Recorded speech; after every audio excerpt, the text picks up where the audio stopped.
Hey, what's up, guys? How's everybody doing? Today, I wanted to talk about something. I want to talk about the lack of real men. Here we are in the United States of America 2026, where a 30-year-old man can rebuild a carburetor from a YouTube tutorial, but needs a committee meeting and a feelings journal to decide whether he's allowed to be masculine without apologizing. So let's talk about it. The lack of real men. Not chest-thumping cavemen. I mean the kind of man that's supposed to exist in a functioning civilization, a protector, a provider, a builder, a problem solver with a steady presence, the kind of guy who doesn't fold the second life gets uncomfortable. And I'm aiming this right at the 25 to 40 crowd because you were raised in the sweet spot where society decided masculinity was either 1, toxic, 2, a joke, or 3, something you're supposed to unlearn like a bad habit. Meanwhile, the world still runs on masculine energy when the lights go out. Funny how that works. Masculinity isn't the problem. Undisciplined men are. Let's start with the obvious lie people keep swallowing. Being in tune with masculinity is a crime. No. Being a reckless, selfish, impulsive, violent idiot is a problem. Always has been. But masculinity itself, it's the foundation of civilization. Masculinity done right is strength under control, confidence without ego, boundaries without cruelty, leadership without tyranny, and competence without bragging. And here's the kicker. A society that trains men to distrust their own strength ends up with one of two outcomes.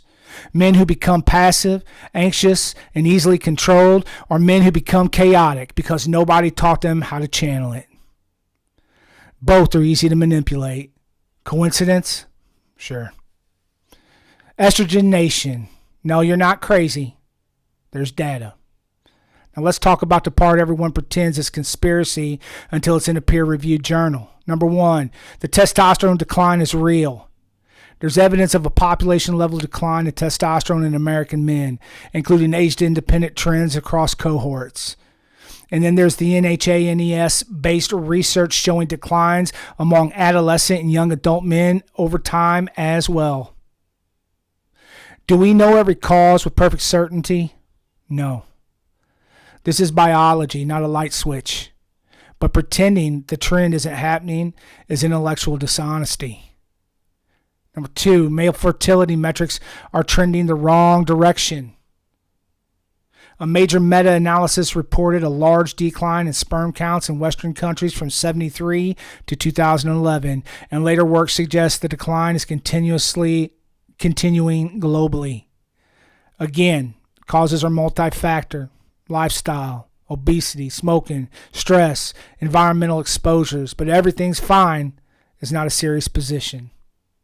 Number 3, endocrine disruptors are a real category, and it's not a buzzword, man. You brought up this atrazine. I brought up this atrazine on one of my episodes, and there's published studies on it, including in the PNAS reporting the endocrine disrupting effects in amphibians that were exposed to this atrazine with proposed mechanisms involving altered sex hormone pathways.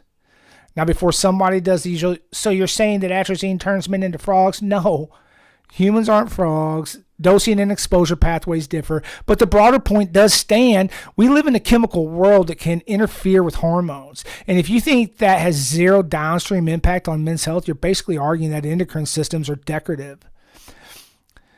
The father figure didn't evolve away. It got erased. Now to the social side, the slow evaporation of the father in the home. The United States Census Bureau estimates that 9.8 million one-parent households in 2023, with 7.3 million mother-only. And the census releases show that children living with 2 parents is common but not universal and varies by age group. And some estimates summarize that roughly about 1 in 4 children live without a father in the home. And here's the part that people hate hearing because it implies responsibilities. A culture that normalizes father absence isn't progressing, it's destabilizing. Because fathers bring something specific when they're healthy and present.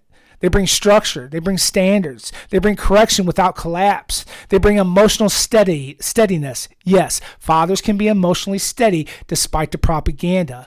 A model of what a man looks like when life pushes back. And when that model is missing, boys improvise. They get raised by social media, their peers, entertainment, ideologies, and whatever emotional weather happens to be in the home that day. Boys take on their mother's personality.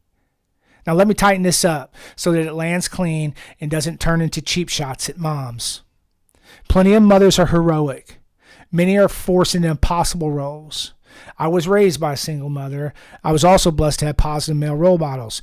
So this isn't a blame women segment. This is just physics. When one parent has to be both mother and father, the child often gets nurture without the balancing edge of masculine discipline. It's not that emotions are bad. It's that emotions can't be the steering wheel. A boy needs love, yes. But you know what else he needs? He needs accountability. He needs consequences. He needs some discomfort tolerance. He needs to be competent, and he needs to be a model of strength that's calm and not cruel. Otherwise, he becomes a grown man who thinks masculinity is either dangerous or performative. The brainwashing isn't just political. It's like on a consumer level. You're being sold two stories at once. 1, masculinity is the suspect, and 2, consume more, medicate more, sit more, escape more. And if you ever wonder why modern men feel weak, anxious, aimless, and easily provoked, you can't build a strong man out of a routine made of ultra-processed food, poor sleep, constant dopamine hits, no sunlight, no heavy responsibility, no physical challenge, or no mission bigger than himself. That's not a man, that's a customer. So what do? Simple, but it's not easy.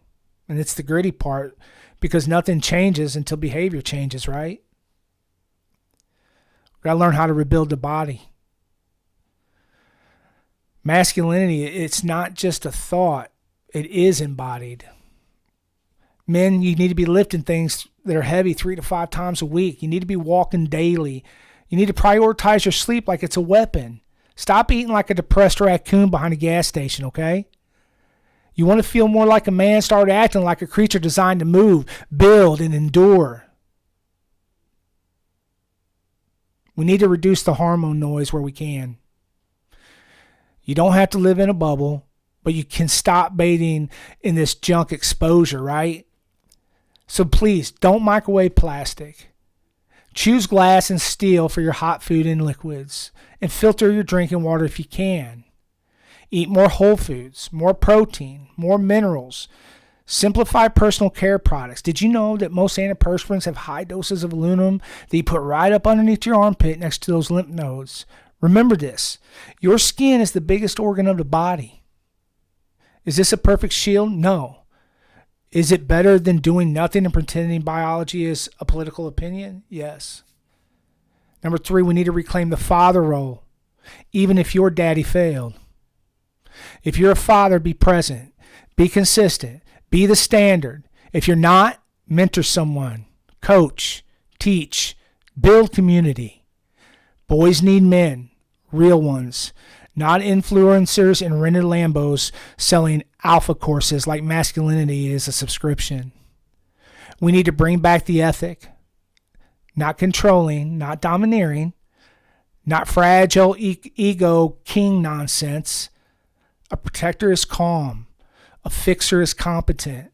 A rock is steady. That's what a good woman can trust. That's what our kids can lean on. That's what society quietly depends on while pretending it doesn't. And nobody is coming to restore manhood for you. No politician, no movement, no podcast, no trend. You do it the old way, with discipline, responsibility, skill, service, and strength under control. That's the kind of man this country used to mass produce, and now it has to be rebuilt one man at a time. Hope y'all are doing good. God bless each and every one of you. Christ is King. Later, Gators.